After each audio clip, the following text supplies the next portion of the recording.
Halo Rebahaners, dimanapun kalian berada, bagaimana kabarnya? Gimana? Masih suka nyebutin bulu hidung pakai 2 koin?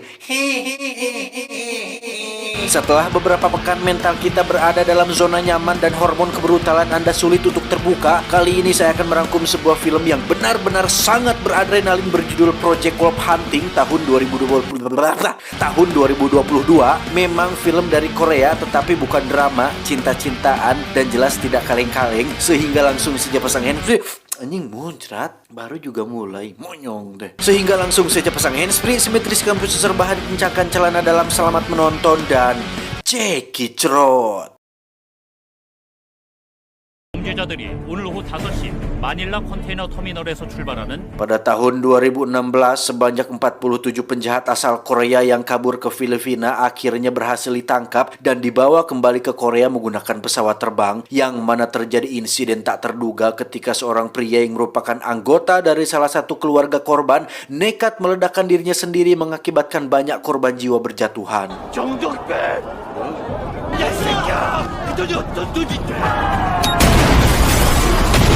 Dan kisah akan berfokus pada tahun ini, tahun 2022, ketika sebanyak 20 penjahat berhasil ditangkap dan akan dibawa pulang ke Korea. Namun mengingat kejadian di tahun 2016, pemerintah memutuskan untuk menggunakan kapal kontainer sebagai kendaraannya demi mencegah warga sipil atau keluarga korban melakukan bom bunuh diri seperti yang terjadi di adegan awal tadi. 호송 선박으로 지정했습니다.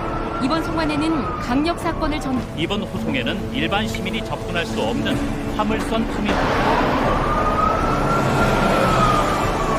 Yang perlu digarisbawahi adalah para penjahat ini bukanlah penjahat biasa dengan tindak kriminal ecek-ecek seperti mencuri ayam, sendal di masjid, main slot, atau tindakan ilegal yang kejahatannya tidak seberapa, tapi hukumannya sangat tidak masuk akal. Berbeda dengan pelaku korupsi yang sudah menyengsarakan begitu banyak umat, tetapi hukumannya lebih tidak masuk akal dan terkesan absurd dengan sel penjara yang enak, bahkan lebih nyaman dari kamar tidur saya saat ini.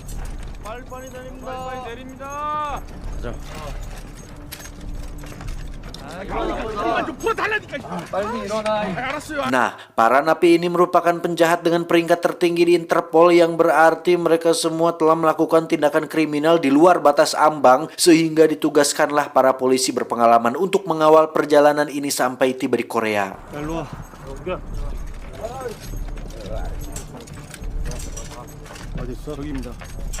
Dari sekian banyak tahanan, ada satu penjahat bernama Park Jung-do, kita panggil saja Jung-do, yang merupakan pelaku pemerkosaan dan pembunuhan terhadap lebih dari 30 wanita, di mana Jung-do yang memiliki tato di sekujur tubuhnya ini pun mengejek sang bapak kapten polisi bernama, kita panggil saja si kapten, ini beliaunya, sehingga Jung-do dihajar tepat di hadapan semua orang untuk menunjukkan bahwa jangan pernah main-main dengan para petugas polisi ini.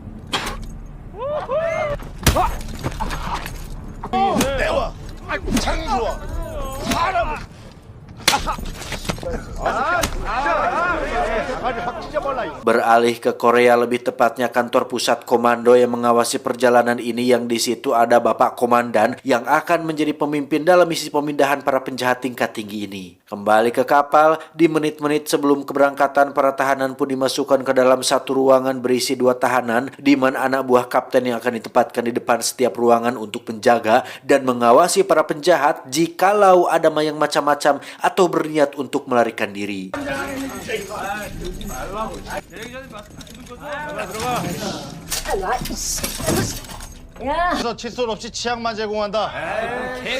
Selain ada Jung-do si penjahat bertato, di situ juga ada satu penjahat bernama Lee, yang dari sekian banyak penjahat yang ada di kapal ini, hanya Lee lah satu-satunya penjahat yang kalem, diam, dan belum mengatakan satu patah kata pun sejak kemunculannya.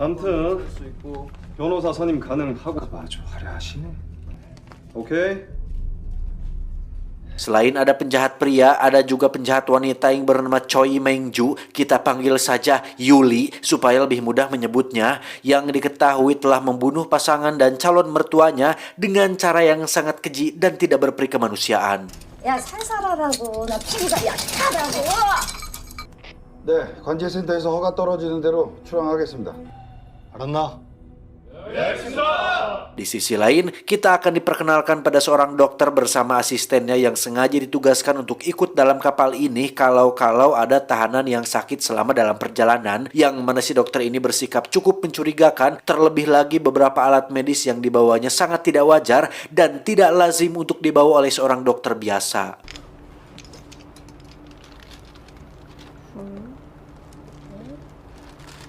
혹시 술 같은 거 좀 챙겨 오셨어요? Selain itu, ada juga tim koki yang bertugas khusus untuk memasak makanan bagi para tahanan, di mana sang kapten yang merasa terbantu pun sangat berterima kasih kepada mereka semua yang telah mau dan bersedia untuk ikut dalam perjalanan yang beresiko ini. 네, 저희 이제 출발하겠습니다.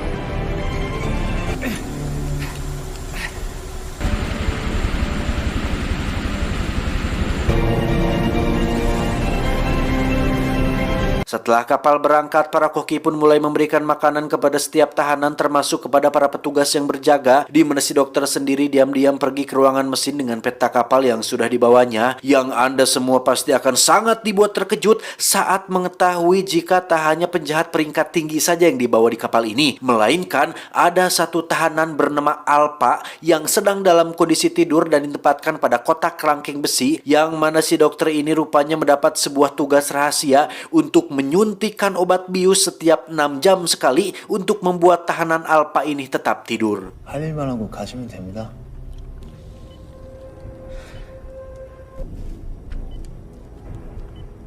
Sampai sini jelas bahwa ada suatu tujuan rahasia yang tidak diketahui oleh si kapten termasuk awak kapal, apalagi ketika Bapak Komandan diam-diam membuka sebuah dokumen rahasia dengan tingkat kerahasiaan tinggi atau top secret. Sudah jelas bahwa ada rahasia yang sedang disembunyikan oleh si Bapak Komandan dari semua anak buahnya. 정도 119도 38분. 속도는 12노트로.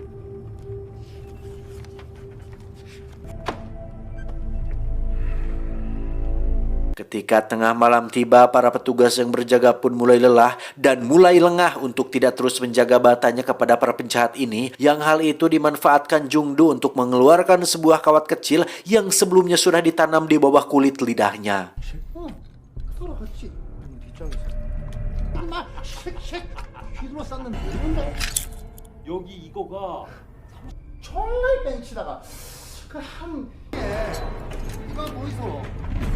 Di saat bersamaan kita kembali akan dikejutkan dengan sebuah fakta bahwa para koki ini rupanya bukanlah koki asli, melainkan rekan si Jungdu yang sama-sama penjahat kejam, di mana mereka sebelumnya sudah membunuh para koki asli dan menyamar sebagai mereka untuk bisa masuk ke dalam kapal ini.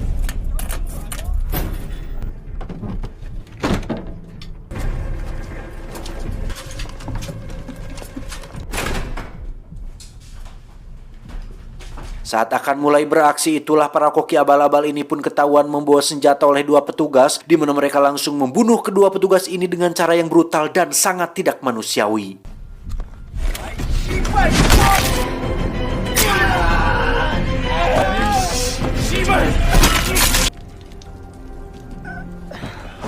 Setelah memasukkan jasadnya ke ruangan pendingin, mereka semua pun masuk ke ruangan kapten kapal dan membantai semua kru kapal, kemudian merusak semua alat komunikasi termasuk satelit, supaya kantor pusat tidak bisa mengetahui apa yang sedang terjadi.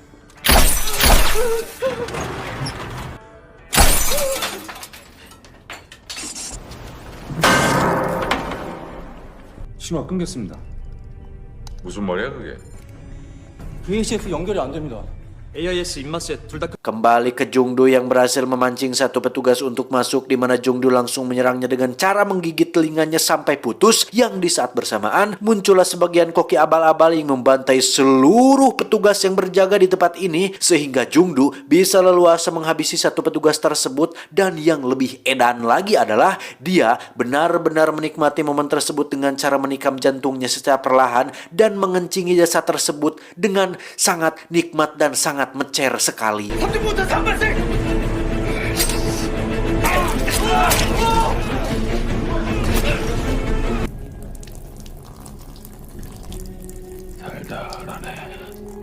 Si kapten sendiri tengah bersama dengan anak buahnya yang lain, yang salah satunya adalah polisi wanita cantik bernama Dayun. Ini parasnya yang sempat mendengar ada suara ribut-ribut di ruangan kapten kapal, yang ketika mereka bermaksud untuk memeriksanya, tiba-tiba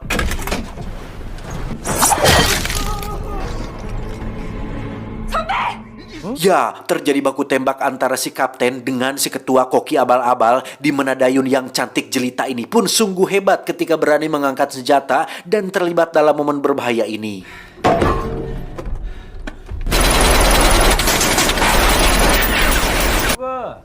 이쁘게 헤쳐놨을걸?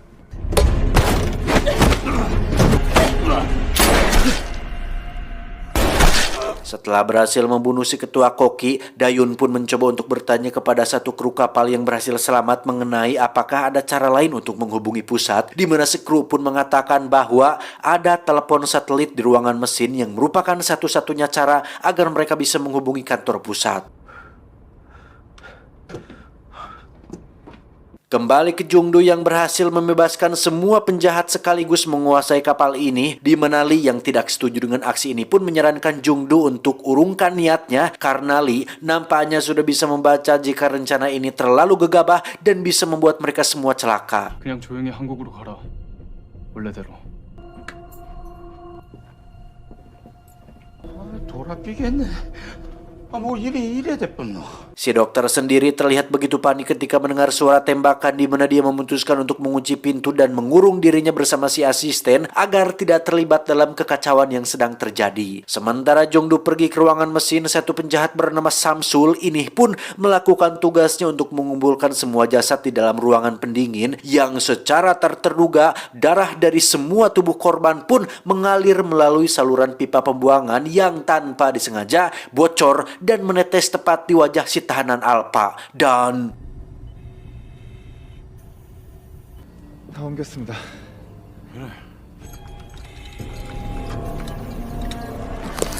si kapten dan anak buah sendiri baru saja sampai di ruang para tahanan yang dipenuhi oleh darah milik anak buahnya sendiri, di mana Jungdu dan pasukan pun lebih dulu sampai di ruangan mesin untuk merusak telepon satelit dan membunuh semua kru yang ada di sana.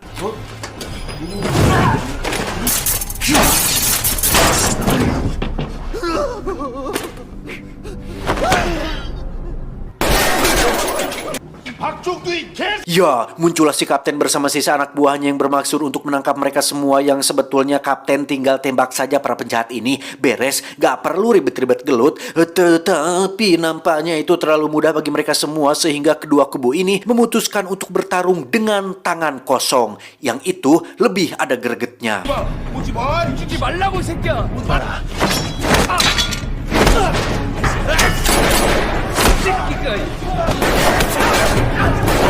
Ketika semua sedang sibuk berkelahi dan satu penjahat memilih untuk kabur, tiba-tiba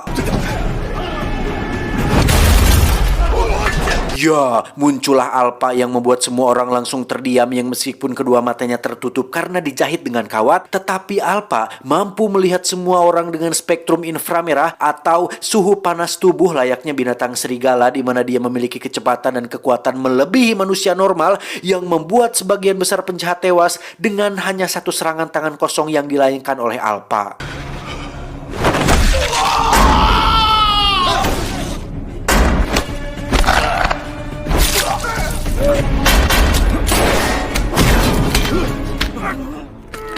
Dari sekian banyak film Korea, baru film ini dan film I Saw the Devil yang benar-benar secara vulgar menunjukkan kebrutalan edan-edanan yang tanpa ragu diperlihatkan kepada para penonton, yang sekelas penjahat seperti Jungdu saja memilih untuk kabur dengan menembak semua orang secara membabi buta.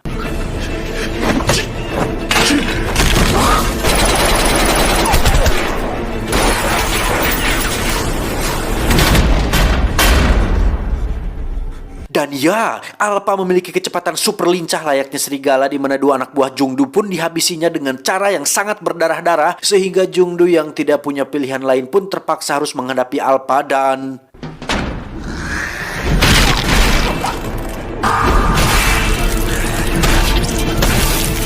tersisa Lee, si kapten, Dayun, dan kakek Napi. Mereka berempat pun dihampiri oleh Alpa, yang mana Lee berhasil menahan serangannya, sekaligus sempat melihat dan mengenali tanda nomor pada dadanya yang sepertinya Lee mengetahui sesuatu yang tidak diketahui oleh semua orang.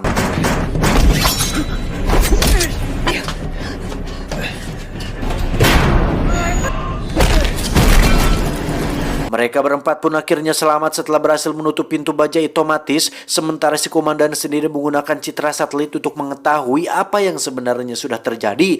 Dan beliau benar-benar dibuat geram ketika menyadari para penjahat itu membuat kekacauan di dalam kapal, yang tak lama kemudian muncullah panggilan telepon dari seseorang yang nampaknya sangat penting bernama Direktur Pio.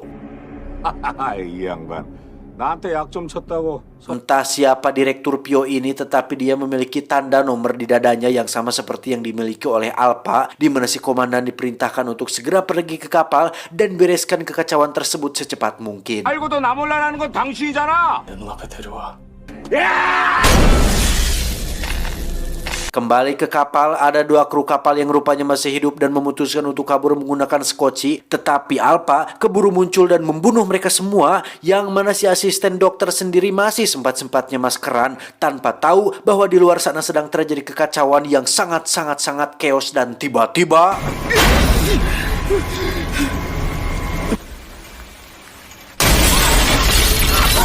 saat kabur itulah si dokter tak sengaja bertemu dengan kapten dan kawan-kawan, yang karena saking ketakutannya si dokter pun keceplosan dan akhirnya jujur bahwa perjalanannya sebenarnya untuk membawa tahanan Alpa ke Korea, yang mana si dokter sendiri hanya dibayar untuk menyuntikkan obat bius setiap 6 jam sekali untuk membuat tahanan Alpa tetap tidur.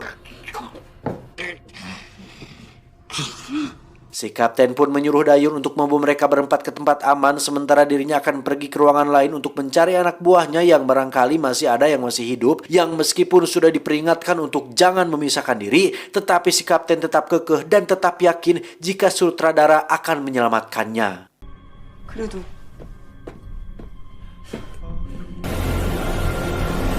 Di ruangan lain kita akan melihat Samsul dan anak buah baru saja bertemu dengan Yuli dan asistennya, sementara satu polisi wanita sudah dalam kondisi terikat tanpa mereka semua menyadari jika ada sosok monster yang sebentar lagi akan menghampiri mereka semua. Dan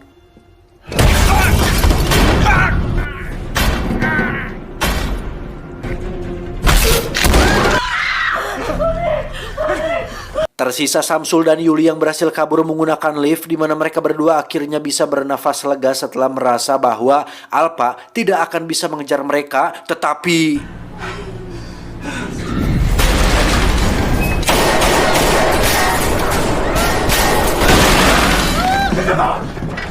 beruntung bagi Yuli karena berhasil diselamatkan oleh si kapten, tetapi Samsul harus bernasib naas ketika tak sempat keluar dari lift, yang karena kabel liftnya sudah rusak akibat tembakan tadi. Lift itu pun meluncur jatuh dengan Alpa dan Samsul yang masih berada di dalam sana. Mengira jika Alpa tidak akan bertahan, si kapten benar-benar dibuat takjub tatkala melihat Alpa masih nangtung berdiri tegak seolah tak terjadi apa-apa, sehingga mereka berdua segera pergi ke dapur untuk mengamankan Yuli di dalam ruangan pendingin. Dan ya, si kapten yang seorang manusia biasa pun harus duel dengan seorang monster yang memiliki kekuatan luar biasa, yang meskipun si kapten sempat berhasil memutuskan lengan kanan si Alpa, dia tetap tidak memiliki peluang untuk selamat dan harus tewas seperti semua anak buahnya. Giliran Teh Yuli yang disatroni, dia pun berpikir keras untuk bisa selamat dengan cara berbaur bersama mayat yang ada di sana dan pura-pura mati dengan tidak bergerak sama sekali, yang secara tak terduga cara itu berhasil untuk mengelabui si Alpa.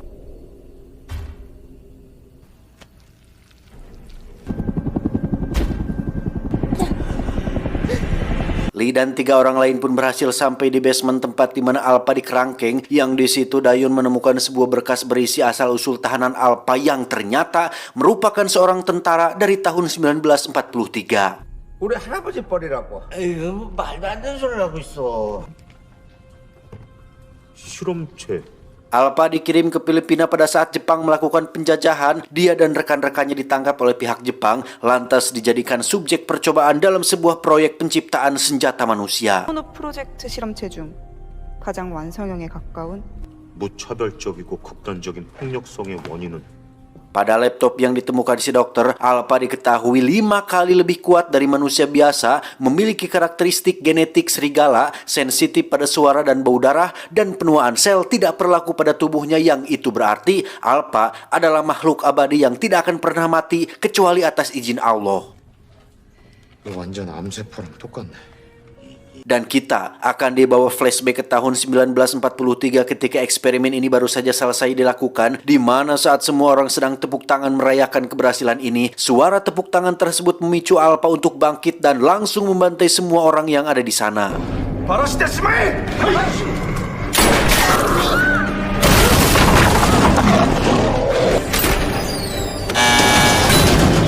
Kembali ke masa sekarang di mana si komandan bersama pasukan baru saja tiba di lokasi kapal. Pasukan yang dibawanya ternyata bukanlah tentara biasa, melainkan tentara khusus yang merupakan anggota organisasi rahasia, di mana mereka semua menyuntikkan semacam serum super soldier untuk meningkatkan fisik, kecepatan, dan kekuatan.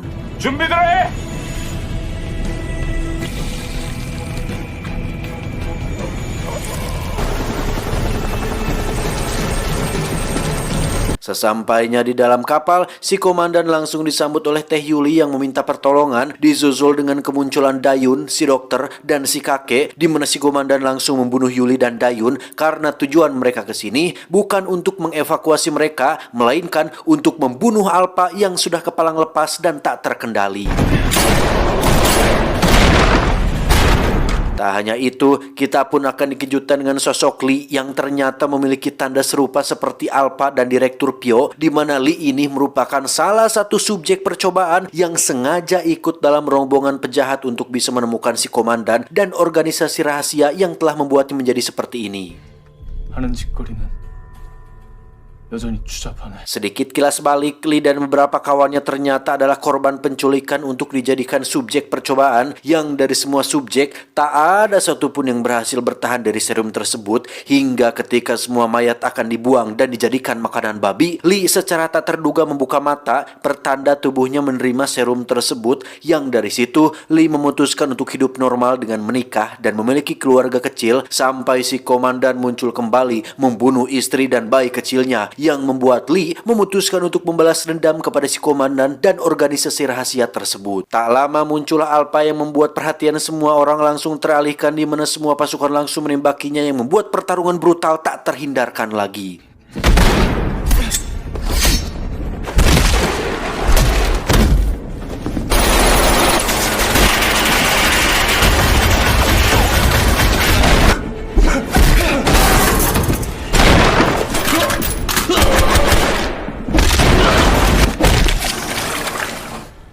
Dan ya, ekspresi santai yang ditunjukkan si komandan ternyata bukan tanpa alasan, karena ternyata beliau ini merupakan pengguna serum super soldier tersebut, di mana kekuatan fisiknya sudah ditingkatkan 2 kali lipat lebih tinggi dari subjek percobaan biasa, termasuk si Alpha, sehingga membuatnya mampu mengalahkan Alpha dengan cukup mudah.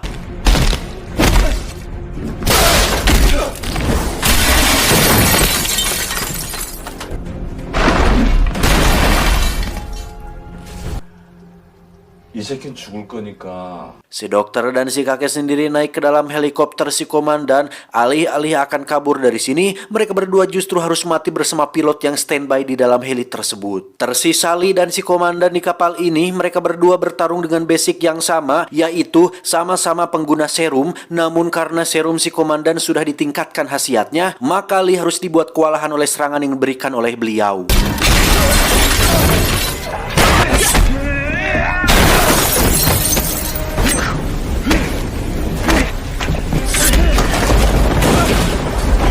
Dengan motivasi kuat ingin balas dendam dan ingin segera melunasi hutang ke warung Teh Yuli, si komandan akhirnya berhasil dibuat terluka parah oleh Lee, yang mana saat si komandan ditendang jatuh keluar dari kapal, Lee pun ikut terjun ke laut untuk menghabisinya di awang-awang. Beralih ke tempat lain, lebih tepatnya sebuah markas rahasia tempat dikurungnya para subjek percobaan, di mana kita akan dibukakan sebuah fakta sebenarnya tentang sosok si Direktur Pyo yang ternyata adalah teman si Alpha sesama tentara pada tahun 1943. Entah bagaimana caranya dia bisa sampai sukses seperti sekarang, tetapi yang jelas Direktur Pyo ini memiliki fisik yang jauh lebih kuat dari semua karakter yang ada, yang hal itu dibuktikan ketika dia mampu mematahkan lengan salah satu subjek dengan sangat-sangat mudah. Dari semua subjek yang ada, Direktur Pio tertarik untuk menemui satu subjek yang masih belia alias masih di bawah umur, di mana subjek ini rupanya adalah anak kandung Sili yang batal dibunuh oleh si komandan karena ternyata anak ini mewarisi gen ayahnya yang seorang pengguna serum dan satu-satunya subjek yang terbentuk secara alami tanpa suntikan serum, sehingga jelas bahwa anak ini memiliki potensi untuk menjadi yang paling kuat dari yang lain termasuk Direktur Pio sendiri. Lee sendiri berhasil selamat sampai ke daratan Korea di mana kisah nampaknya masih akan terus berlanjut di film selanjutnya karena Lee masih belum mengetahui jika anak kandungnya masih hidup dan menunggu untuk diselamatkan.